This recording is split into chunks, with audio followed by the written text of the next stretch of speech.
Larry Meuwissen. There's a single page of notes out there about some background to the story of Mr. Jimmy, taken from an entry in Wikipedia about his alleged encounter with Mick Jagger of the Rolling Stones at the Bacon Drugstore in Excelsior, Minnesota. A fair reading of the wiki entry will tell you that Jimmy was a bit like Forrest Gump, a person who might charitably be described as being a booster rocket shy of reaching orbit.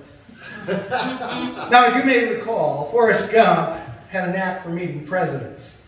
Jimmy, on the other hand, met with rock stars.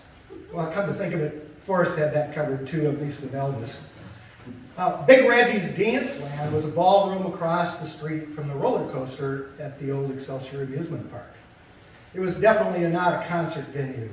The only seating was in booths that lined both sides of a very large dance floor. It is a fact that the Rolling Stones played there on June 12, 1964.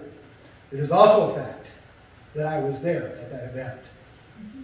It's a fact that the Bacon Drugstore, like most in that era, had a soda fountain and a counter and booths for seating.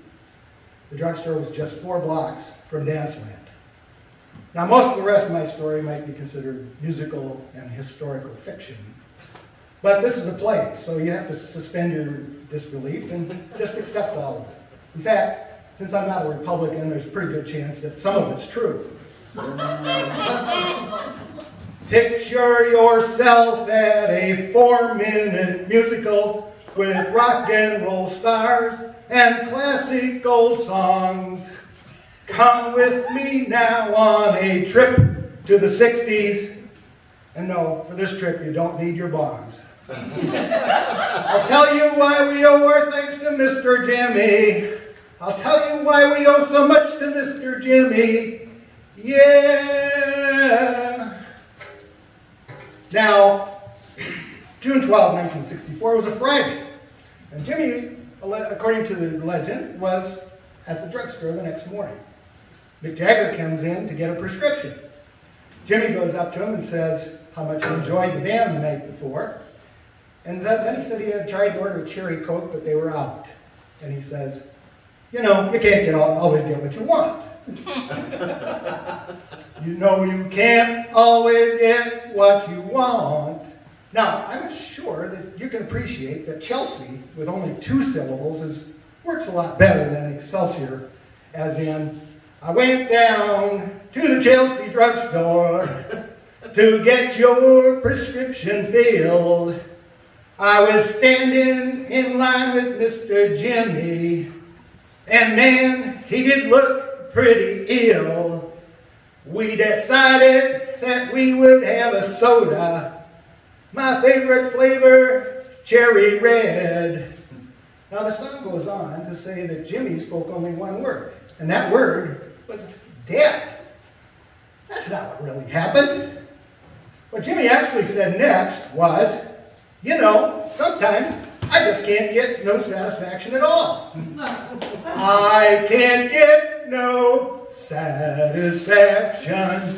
I can't get no. And then this girl that Jimmy knew walks by, and Jimmy says to her, ain't that so, Angie? You can't say we're satisfied. You can't say we're satisfied, Angie. Now, we could go on and on with how this conversation unfolded, but let's take a flashback to May 3rd, 1963, just a little over a year earlier. You want to know who played Danceland that particular Friday? It was the Beach Boys. Now, it was a beautiful day so early in May, with a high of around 70. The band was setting up and practicing that afternoon and decided to take a break. Jimmy was there sweeping up the floors for Big Reggie, and Reggie gives him a $10 bill and says to take a couple of the guys over to the drugstore for some refreshment. So Jimmy and 2 of the Wilson brothers, Dennis and Carl, they're both deceased, so I really can't get this verified, but just being a play, you know, it's true. They went over to the Bacon Drugstore to get a booth, and Jimmy calls the waitress. Hey, could you help me, Rhonda? Help me, Rhonda, help me, Rhonda, help me, Rhonda, yeah. When she brought their order, Jimmy told her there was going to be a really good band playing that night, and that she and her friend, Barbara Ann, should come to the dance. Went to the dance, looking for romance, saw Barbara Ann, so I thought I'd take a chance. Barbara Ann, Barbara Ann. Jimmy said he could get them inside if they came around the back in case there were any bad guys around. My buddies and me were getting real well known. Yeah, the bad guys know us and they leave us alone. Round, round, round, I get around. Now, once again, we could continue to explore and discover all the gems in this conversation. Like, for instance, the fact that Rhonda's father had taken away the keys to the T-Bird. But let's move on and wrap up with an encounter between Jimmy and one of the best-known Minnesota bands of that era, the Trashmen. The summer of 1963, these fellows were fairly new on the local circuit. They played at Danceland just a few weeks after the Beach Boys, and once again, Jimmy was given the task of taking one of the band guys over to the drugstore. On the way there, Jimmy was quite animated and a bit distracted as he chatted about the surfer dudes from California who had recently been there. As he's crossing the street, he narrowly avoided being hit by a car. The driver showed his displeasure with an obscene gesture. As they settled into the booth, Jimmy says, "Did you see that guy hold up his finger? What do you suppose that means?" Well, Jimmy's guest that day was Steve Warrer, the Trashmen's drummer and lead vocalist.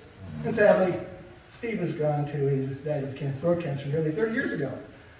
But here's the verification enough here. But what Steve says to Jimmy is, "Don't you know about the bird? Everybody knows about the bird." And it sure can't be a coincidence that in November of that year, 1963, the Trashmen released their one and only major hit, with Steve singing the lyrics like this. "Well, everybody's heard about the bird, bird, bird. A bird is the word. And what kind of bird? A surfing bird." And that's how it was, my friends, that Jimmy, despite having, as Wikipedia put it, unspecified developmental disabilities, was able to live a full life and serve as an inspiration to many people. Perhaps we can all gain a little inspiration as we do the musical reprise of this song. You can't always get what you want.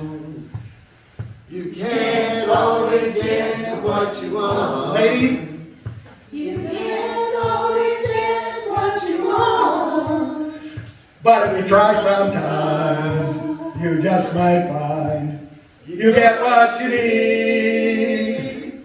And so, my friends, if we all try sometimes, we just might find we get what we need.